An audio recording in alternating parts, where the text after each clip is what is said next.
రంగారెడ్డి జిల్లా బీర్కూర్లో రైతు సహకార సంఘ అధికారులు ప్రైవేట్ వ్యాపారులతో కుమ్మక్కై ధాన్యం కొనుగోలు నిలిపివేశారని మండిపడ్డారు స్థానిక రైతులు. 2 రోజులుగా ధాన్యం కొనుగోలు కేంద్రాల్లో కాంటా పెట్టకపోవడంతో రైతులకు ఇబ్బందులు ఎదుర్కొంటున్నారు. శనివారం స్థానిక నాయకులు బసవరాజ్ చందులతో కలిసి అధికారులను నిలదీశారు. ప్రభుత్వ ధాన్యం కాంటాలు నిర్వహించడం లేదని సహకార సంఘం కార్యదర్శి విఠల్పై మండిపడ్డారు. ధాన్యం కాంటాలు నిలిపివేస్తే వర్షం కురుస్తుందనే భయంతో ప్రైవేట్ వ్యాపారులకు తక్కువ ధరకు ధాన్యం అమ్ముకోవాల్సిన పరిస్థితి ఏర్పడుతుందని, తక్షణం ధాన్యం కొనుగోలు కేంద్రాలు ప్రారంభించకుంటే సహకార సంఘాన్ని ముట్టడిస్తామని రైతులు హెచ్చరించారు.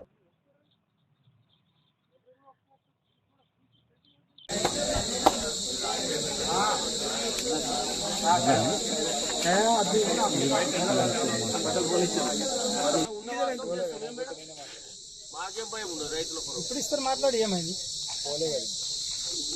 తరిగేస్తే ఎగురుతుంది ఎట్లా కోస్తారు. ఇప్పుడు ఇంత చేయట్ని మరి రాగానే కోసారు బంద్ చేపిస్తారు. అలర్ట్మెంట్ బంద్ అవుతుంది గ్యారంటీ.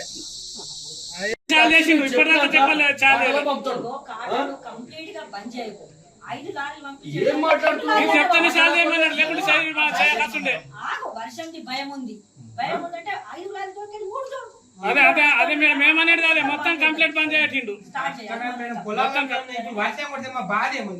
ఇప్పుడు ఇంత ముందు ఒకసారి బయట పోసినాం కాదు మేడం, ఒకసారి బయట కాలరాడు తీసినాం రోడ్ మీదకి మరి ఇంకా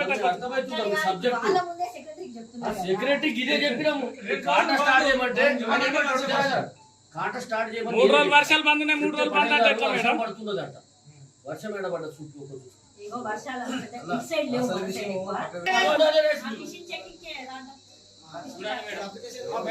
ఇప్పుడు మేడం అంటారు ఇక వడ్లు మంచి లేదంటారు. ఇక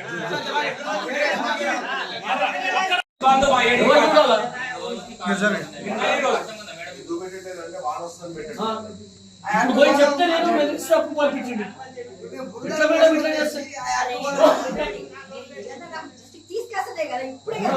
మీ విషయం అంటే ఇప్పుడు మీరు తీసుకొచ్చిన మీ దృష్టికి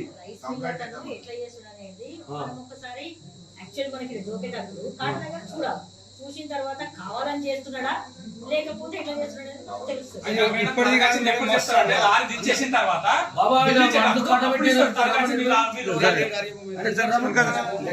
పని చేయండి. 3 సంవత్సరాలుగా చేసిన లారీ ఒక దిక్కు వడ్లు రాలిపోయింది. అట్లా చూడండి మొత్తం పొలాలు ఉన్నాయి.